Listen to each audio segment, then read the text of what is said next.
Hello, welcome to all of you, my friends.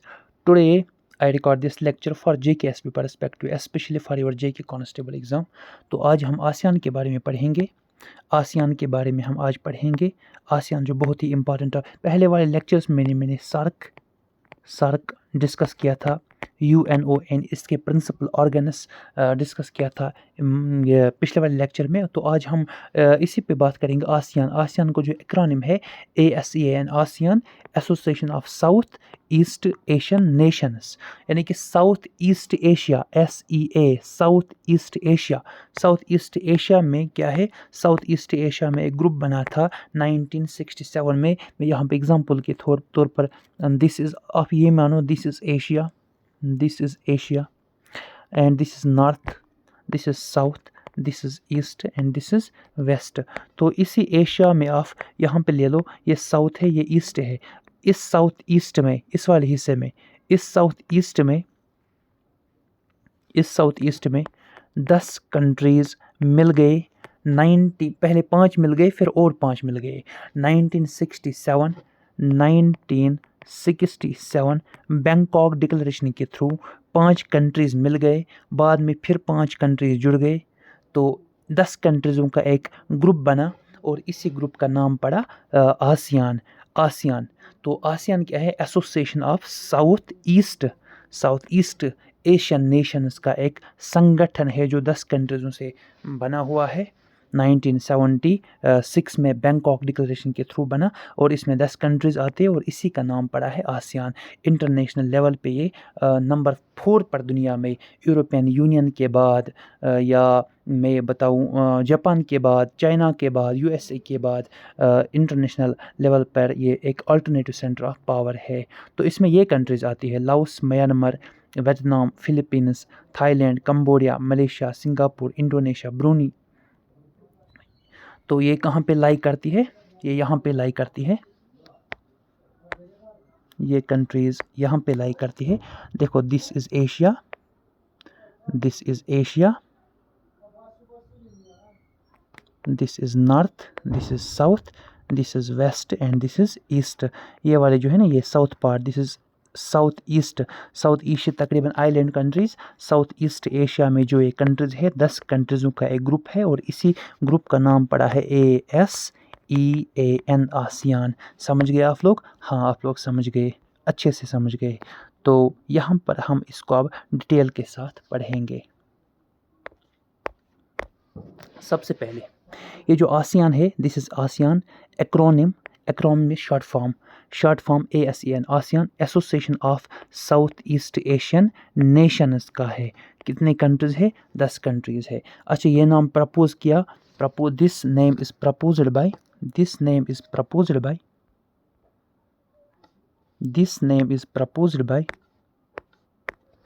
Proposed by Adam Malik, minister of foreign affairs of Indonesia का minister, foreign affairs का minister, उसी ने ये नाम coin किया है, अदम मलिक। बहुत ही इम्पॉर्टेंट है, यहाँ पर होने वाला है, बहुत ही इम्पॉर्टेंट। उसके बाद चलते हैं यहाँ पर एस्टेब्लिश कब हो गया आसियान? तो आसियान एस्टेब्लिश हो गया 8 अगस्त 1967 बैंकॉक डिक्लेरेशन के थ्रू। बैंकॉक डिक्लेरेशन हुआ था, उसके थ्रू 8 अगस्त 1967 में आसियान बना है। और पहले ये एक ग्रुप बना है। फाइंडिंग मेंबर्स कौन कौन है इसके, और फॉरेन मिनिस्टर्स आए थे उस वक्त के फॉरेन मिनिस्टर्स आए थे इंडोनेशिया से, मलेशिया से, फिलीपाइंस से, सिंगापुर से, थाईलैंड से।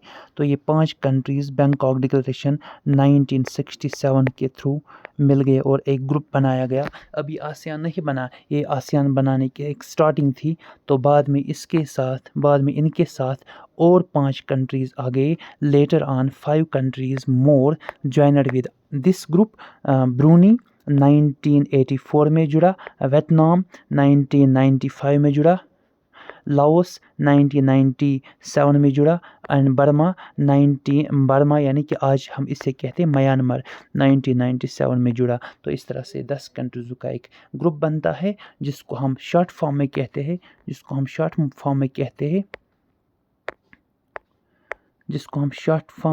हैं, एक ट्रिक है। इस ट्रिक को हम कहते हैं TV clip of MBBS। Of आप काटो यहाँ पे, TV clip MBBS, TV clip of MBBS। Thailand, V हो गया वियतनाम, C हो गया कंबोडिया, L हो गया लाओस, I हो गया इंडिया, P हो गया हमारा फिलीपाइंस, M हो गया हमारा म्यांमार, M हो गया हमारा मलेशिया, B हो गया हमारा बर्मा, और B हो गया हमारा ब्रूनी, S हो गया हमारा सिंगापुर।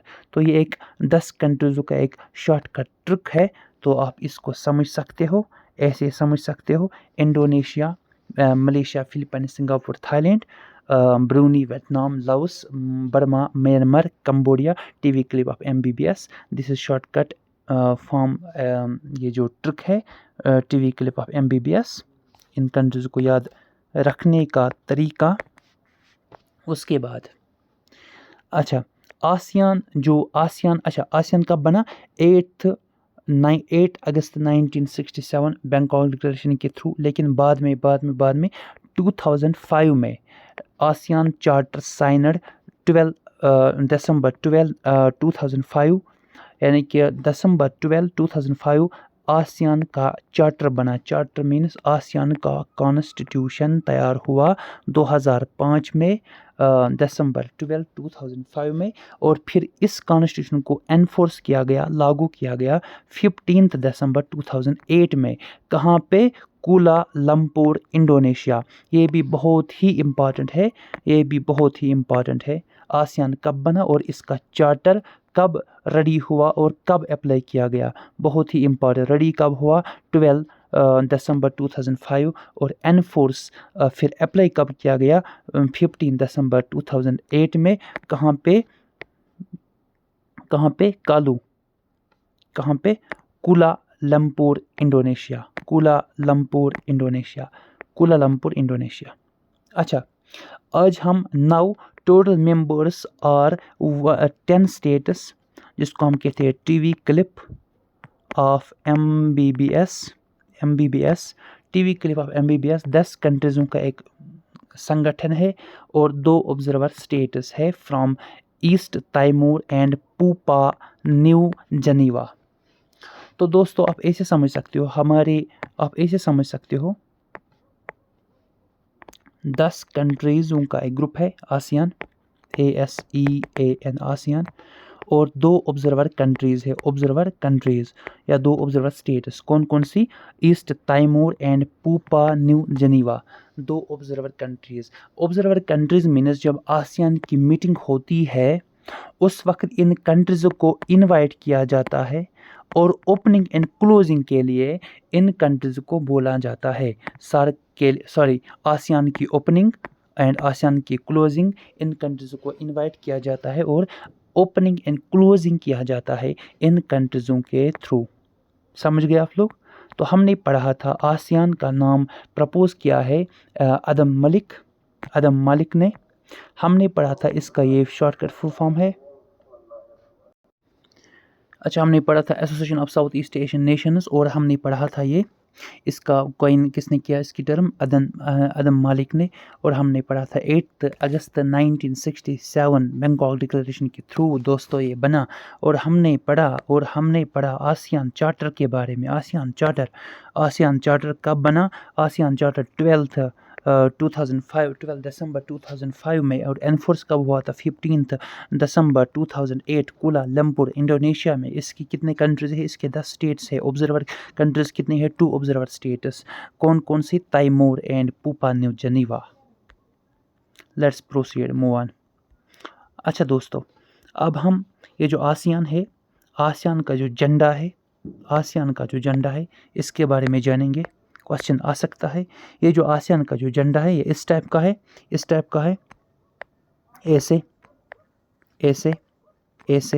ऐसे 10, 3 4 5 6 ऐसे 10 है। तो क्या है? Set upon red circle black background of 10 paddy and rice stalks. ये जो है ना, यहाँ पे ऐसे ये 5 इस साइड है और 5 इस साइड है। पड्डी राइस के स्टाल्क्स है, राइस के वो स्टाल्क्स यहाँ पे वो है घास जैसा, वही। और यहाँ पे इसका नॉट है, यहाँ पे इसका नॉट है, इसका नॉट है, गांड लगा के है, और ये सिंबलाइज करता है 10 इसके राइस के स्टाल्क्स है, और ये सिंबलाइज करता है 10 परमानेंट कंट्रीज ऑफ आसियान। ये जो इसके स्टाल्क्स लगे हुए हैं ऐसे ऐसे ऐसे, और यहाँ पे इसको गांड है, तो ये सिंबलाइज करते हैं 10 permanent members, permanent countries of ASEAN. तो इसका जो ये सर्कल है, ये बैकग्राउंड में रेड है, इसका जो ये सर्कल है, ये सर्कल ये बैकग्राउंड में क्या है, रेड है, और इसका ये जो फ्लैग है, ये वाला फ्लैग वाला पार्ट, और ये बैकग्राउंड में ब्लू है, ये बैकग्राउंड में ब्लू है। तो क्या है, ये सेट अपॉन रेड सर्कल, ये जो रेड सर्कल है बैकग्राउंड में रेड है इसका बैकग्राउंड, और पडी राइस स्टाल्कस इन द मिडल, इसके मिडल में ये जो स्टाल्कस है पडी राइस के घास के तिनके ऐसे गांड लगा के है, और ब्लू बैकग्राउंड इस फ्लैग का यहाँ पे क्या है, ब्लू बैकग्राउंड मैं दिखाता हूँ। और इसका जो ये प्रपोर्शन है वो झंडा कितना बड़ा है, प्रपोर्शन 2:3 आसियान फ्लैग है। क्वेश्चन आ सकता है आसियान फ्लैग क्या है, 2:3, 2:4, 2:5 एक्स्ट्रा। तो हमें क्या है, हमें 2:3 पर टिक करना है। यहाँ पर आप देख सकते हो दोस्तों, ये देखिए,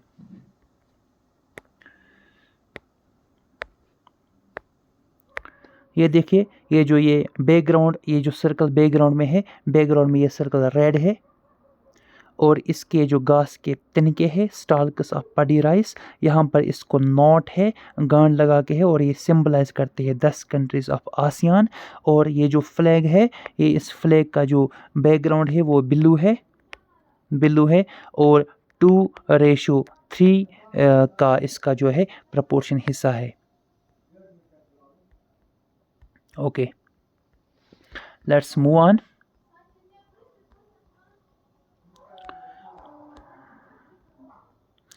अच्छा दोस्तों, ये जो आसियान है, आसियान का जो हेड क्वार्टर, हर एक चीज़ में डिस्कस करूँगा।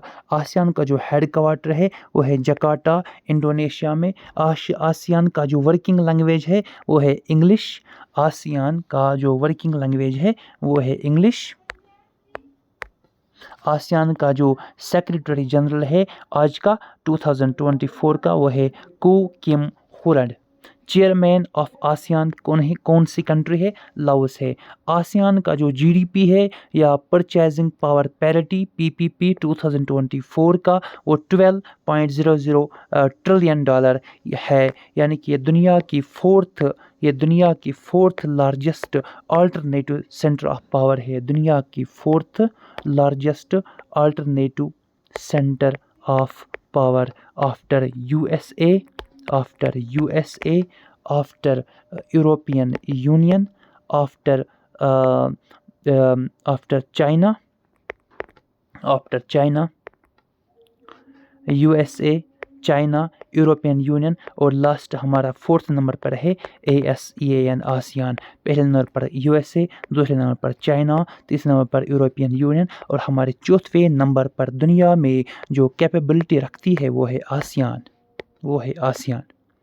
ओके दोस्तों, तो लार्जेस्ट इकोनॉमिक पावर है आसियान को, यानी कि 4th नंबर पर। कहा जाता है 2050 तक या 2050 तक आसियान अगर इसी पेस से तरक्की करती है, प्रोग्रेस करता है, तो आने वाले वक्तों में आसियान होगी सुपर पावर, जो डिफीट एंड चैलेंज कर सकती है USA के हेजेमोनी को। तो दोस्तों, आसियान जो है ये दुनिया में 2050 तक सुपर पावर बनने वाला है। तो चलते हैं यहाँ पर। तो जीडीपी, नॉमिनल जीडीपी जो 2024 में एस्टिमेट किया गया है वो 4.248 ट्रिलियन डॉलर्स है। पर कैपिटा इनकम के बारे में बात करेंगे तो 17.528। तो ये डाटा थोड़ा सा आप याद रखिए, एग्ज़ाम के पर्सपेक्टिव से इम्पॉर्टेंट है, और ये बहुत ही इम्पॉर्टेंट है। मोटिव, एम्बिशन, मिशन क्या है आसियान का, 1 विजन, 1 आइडेंटिटी एंड 1 कम्युनिटी। इसके पीछे बैकग्राउंड ये है कि ये जो कंट्रीज़ है ये एक ही एरिया में एक ही जगह पर लाई करते हैं और इनकी तकरीबन क्लाइमेटिक कंडीशंस, पॉलिटिकल कंडीशन वगैरह वगैरह या जियोग्राफिकल कंडीशन तकरीबन सेम रहते हैं। तो इन सारी कंट्रीज़ का मकसद है एक ही विजन, एक ही आइडेंटिटी और एक ही कम्युनिटी की तरह सारी कंट्रीज़ 10 कंट्रीज़ काम करें। तो आसियान का जो थीम, अगर थीम के बारे में, what's the theme and methodology of ASEAN, the ASEAN way, the ASEAN way इसका थीम बन जाएगा, आसियान के रास्ते पे चलना। लेकिन 2003 में आसियान ने थोड़ा सा शिफ्ट किया अपना काम, इसने थोड़ा सा शिफ्ट किया अपना काम यूरोपियन यूनियन की तरह इसने काम करना स्टार्ट किया। 2003 में आसियान ने अपना काम थोड़ा सा शिफ्ट किया और यूरोपियन यूनियन की तरह जो यूरोपियन यूनियन 1992 में बना था उसकी तरह इसने काम स्टार्ट किया। किसने? आसियान ने। ओके,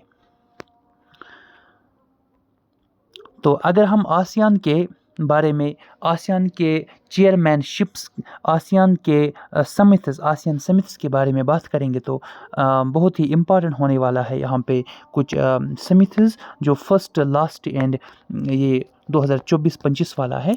तो यहाँ पर अच्छा, आसियान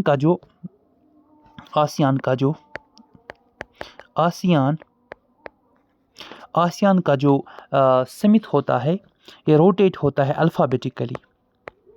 ये आपको याद रखना है, अल्फ़ाबेटिकली आसियान का जो समिट है ये अल्फ़ाबेटिकली रोटेट होता है। The chairmanship of ASEAN rotates annually on the alphabetical order of English names of member countries. तो इस हिसाब से अल्फ़ाबेटिकली आसियान चेयरमैनशिप रोटेट होता रहता है। तो आसियान का जो पहला समिट क्या होता है दोस्तों? जब दोनों कंट्रीज़ों के जब दोनों कंट्रीज़ों के प्राइम मिनिस्टर या प्रेसिडेंट मिलते हैं तो उससे कहते हैं समिट।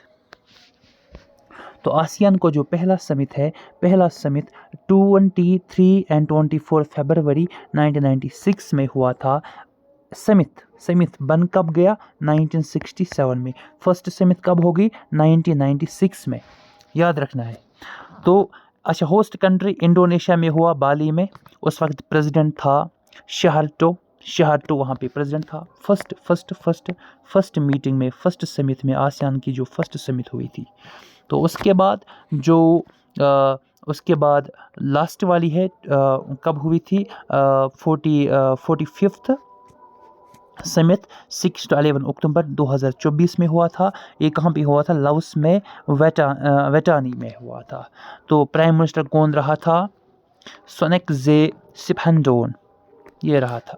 अच्छा, 2025 में होने वाला है आसियान का ही समिट, जिसको या 26 या 27 वाली जो होगी 2025 में होने वाली है। तो यहाँ पर ये नहीं कहा गया है किस डेट पर, यहाँ पर ये टारगेट है 2025 में होगी मीटिंग। और कहाँ पे होगी? मलेशिया में। किस जगह पर होगी ये मेंशन नहीं है। तो प्राइम मिनिस्टर कौन रहेगा? अनवर इब्राहिम यहाँ पर प्राइम मिनिस्टर रहेगा। तो करंट अफेयर के हिसाब से ये बहुत ही इम्पॉर्टेंट है। तो फर्स्ट कब हुआ था यहाँ पे, सेकंड लास्ट वाली कब हुई थी यहाँ पे, और करंट जो है 2025 में वो यहाँ पे।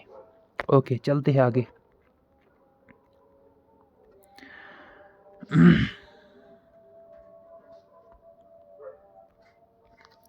दोस्तों, आसियान, इंडिया और आसियान की जो क्या रिलेशनशिप है आपस में, आसियान और इंडिया की क्या रिलेशनशिप है आपस में, इंडिया एंड आसियान के आपस में क्या रिलेशनशिप है? देखिए, जब कोल्ड वार चल रहा था, दुनिया में जब कोल्ड वार चल रहा था 1945 से लेकर के 1991 तक, 1945 से 1991 तक 45 ईयर्स तक या 46 ईयर तक हमारे इस दुनिया में क्या रहा? कोल्ड वार रहा।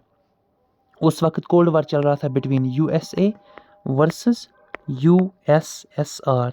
तो इंडिया सपोर्ट कर रहा था, India was tilt towards USSR को हम रशिया कहते हैं, उस ज़माने में 1991 तक रशिया यूएसआर कहा जाता था, union of south socialistic Republic, लेकिन अब तो हम इसको कहते हैं रशिया, क्योंकि इसमें 15 कंट्रीज़ थे, वो सारे कंट्रीज़ निकल गए और अब ये एक ही कंट्री रही जिससे हम कहते हैं रशिया।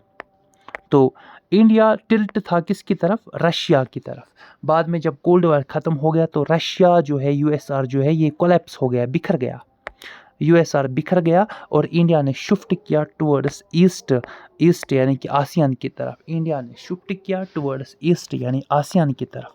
तो end of cold war, collapse of south union, USR ख़त्म हो गया, रशिया बचा वहाँ पे। यूएसएसआर 15 कंट्रीज़ का एक कम्बाइनेशन थी, उससे हम कहते थे यूएसआर। जब ये 15 कंट्रीज़ टूट गए 1991 में, उसके बाद वहाँ पे एक ही कंट्री बची जिसको हम कहते हैं रशिया।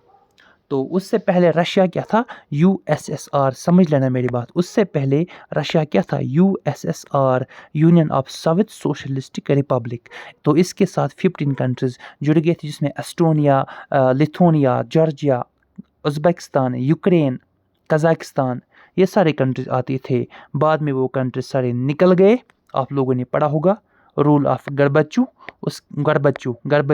उसके ज़माने में यूएसआर बिखर गया और रशिया बच गया, वही रशिया। ओके, तो कोल्ड वॉर जब ख़त्म हो गया, यूएसआर जब बिखर गया, रशिया बचा वहाँ पे, कोल्ड वॉर ख़त्म हो गया। कोल्ड वॉर कब हो गया ख़त्म? 1991 में।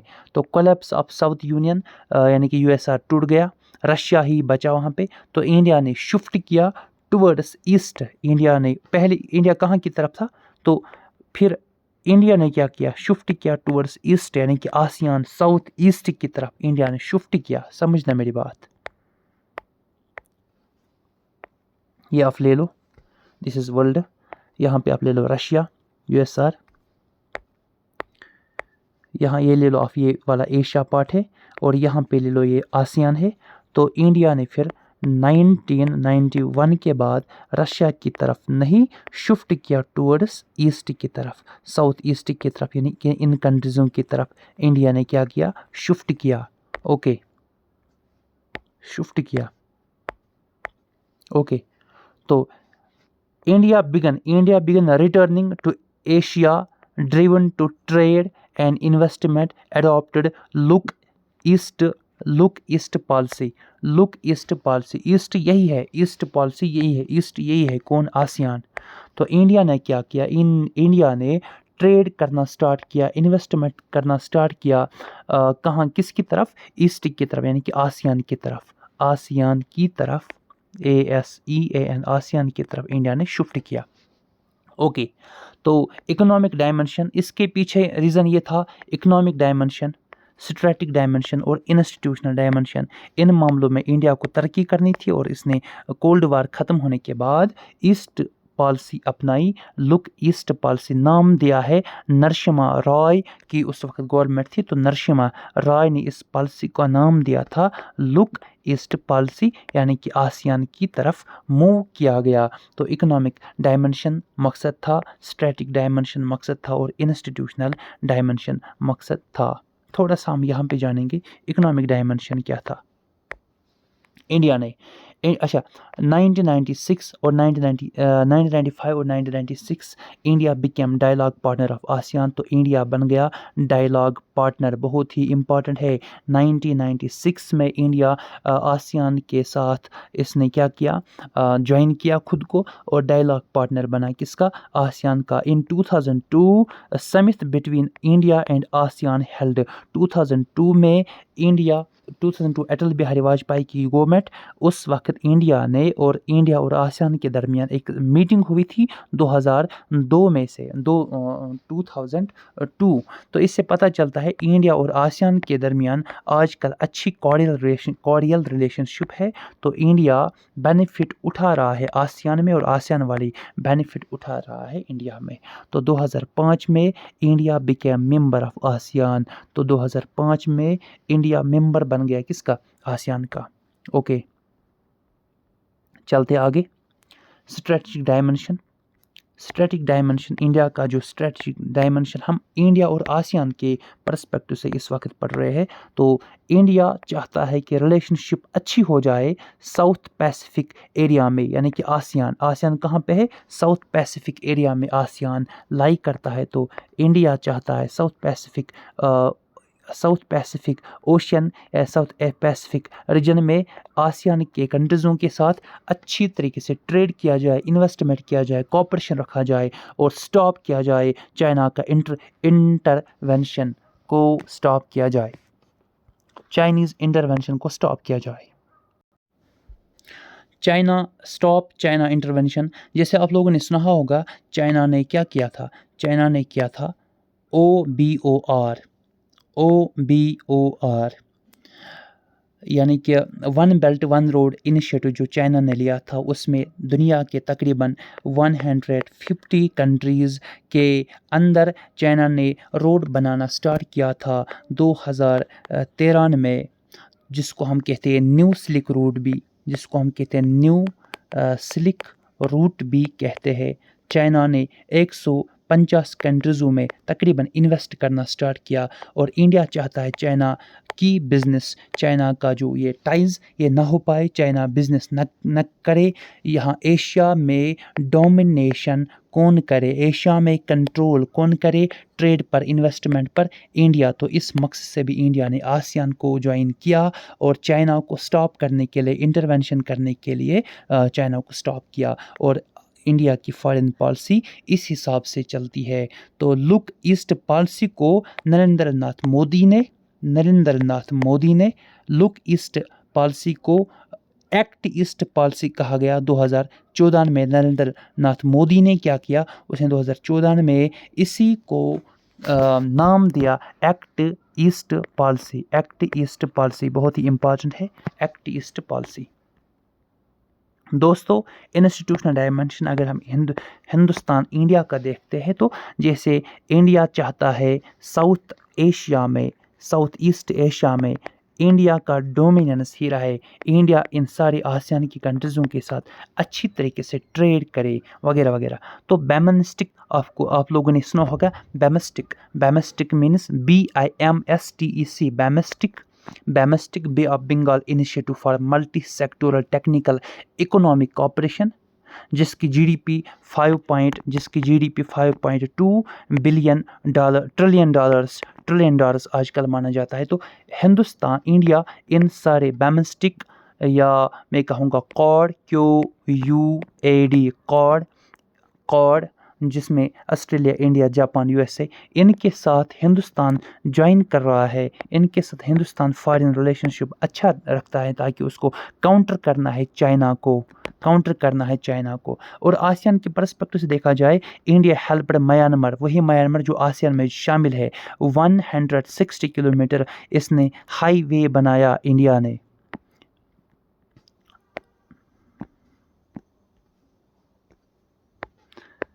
अच्छा, MEC मिकॉक इंडिया इकोनॉमिक कॉरिडोर ये भी किया। तो मकसद यही है कि इंडिया चाहता है चाइना को क्या करे, काउंटर करे, चाइना को स्टॉप करे। इसलिए इंडिया अपनी फॉरेन पॉलिसी टुवर्ड्स ईस्ट कर रहा है ताकि एशिया में, ईस्ट पार्ट में इसका दबदबा कायम रहे।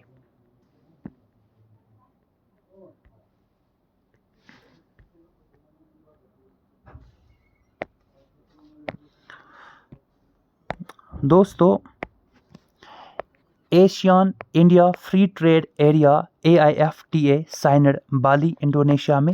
इंडिया और एशिया ने फ्री ट्रेड एग्रीमेंट किया, यानी कि free trade FTA free trade agreement, तो जो came into effect on January 2010 में जो ये मतलब स्टार्ट हो गया था, अप्लाई हुआ। Reduce tariff duties between Nations, ASEAN countries जो आपस में ट्रेड करते हैं, उन ट्रेड करने को यहाँ पे कोई टैक्स न लिया जाए या कोई ड्यूटी इनको परफॉर्म न किया जाए। इसके लिए इस इंडिया ने FTA किया, फ्री ट्रेड एरिया बनाया इस आसियान को ईस्ट पॉलिसी के थ्रू, और आसियान के कंट्रीज़ जितने भी हैं 10 कंट्रीज़ या उससे ज़्यादा प्लस कंट्रीज़, इनके साथ ये चाहता है इंडिया कि फ्री ट्रेड करे without any kind of tax and tariffs.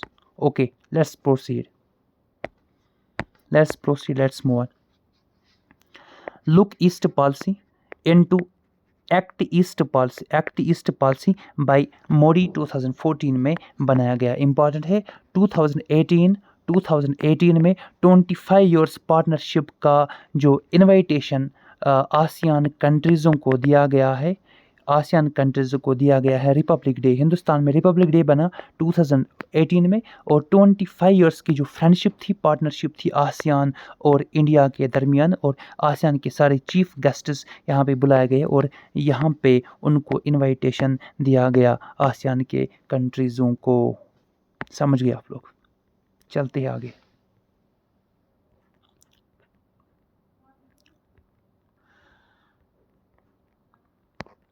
दोस्तों, यहाँ पर जो अगर हम देखेंगे आसियान फ्यूचर में क्या होने वाला है, सुपर पावर होने वाला है. इट्स एस्टिमेटेड 2015 में आसियान सुपर पावर होगा. इस वक्त आसियान 4th नंबर पर दुनिया में एक अल्टरनेटिव सेंटर ऑफ पावर माना जाता है. तो द वे फॉरवर्ड क्या है? The ASEAN strategy to address regional security challenges emerge to a central force into the Indo-Pacific region. The strategy based on following principles. अगर आसियान को continue रहना है, एक सेंट्रल फोर्स रहना है इस इंडो पैसिफिक रीजन में, तो ये वाले चीज़ आसियान को इन चीज़ों पर अमल करना है. सबसे पहला चीज़ नॉन इंटरफेरेंस.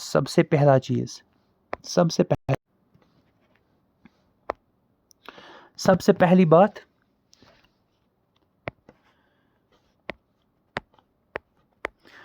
Non interference. एक दूसरे के साथ हमला नहीं करना है, एक दूसरे के साथ इंटरफेयर नहीं करना है. आसियान के देशों को कोऑपरेशन में रखना है. Non interference. इंटरफेयर एक दूसरे के ऊपर हमला, एक दूसरे की सॉवरेनिटी छीनना, एक दूसरे का लैंड छीनना, ये सब नहीं करना है. तो आसियान कंटिन्यू रह सकता है. Consensus and based on decision making. सबको मिलजुल कर, कॉन्सेंसस मीन्स कॉमन एग्रीमेंट, सबको मिलजुल कर किसी भी मसले को हल निकालना है. Peaceful dispute resolution. जितने भी डिस्प्यूट्स होंगे आसियान कंट्रीज़ों के दरमियान, उन डिस्प्यूट्स को पीसफुली सॉल्व करना है. ओके.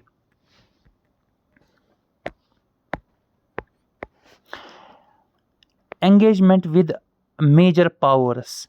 आसियान को चाहिए अपने आप को एंगेज करे दुनिया के बड़े बड़े पावर्स में. जैसे क्वाड है, QUAD क्वाड है, जैसे यूरोपियन यूनियन है, ऐसे ही जैसे नेटो है, दुनिया के बड़े बड़े पावर्स, इनके साथ जैसे USA है, इनके साथ अपने आप को शामिल करना पड़ेगा आसियान को, ताकि ट्रेड इनका अच्छा हो जाए, इन्वेस्टमेंट इनका अच्छा हो जाए, कॉपरेशन में रहे, पीसफुल रहे. तो क्वाड क्या? इस क्वाड एक ग्रुप है जो 2007 में बना, जिसमें USA, इंडिया, ऑस्ट्रेलिया और जापान आता है, और ये बहुत ही महत्वपूर्ण इकोनॉमिकली पॉलिटिकली ग्रुप है, और आसियान को चाहिए इसके साथ भी फ्रेंडली रहे. और लास्ट पॉइंट, जो इस लेक्चर का लास्ट पॉइंट है, वो regular dialogues in cooperation. ASEAN को चाहिए रेगुलर डायलॉग्स करे और कॉपरेशन में रहे. Thank you to all of you. Bye.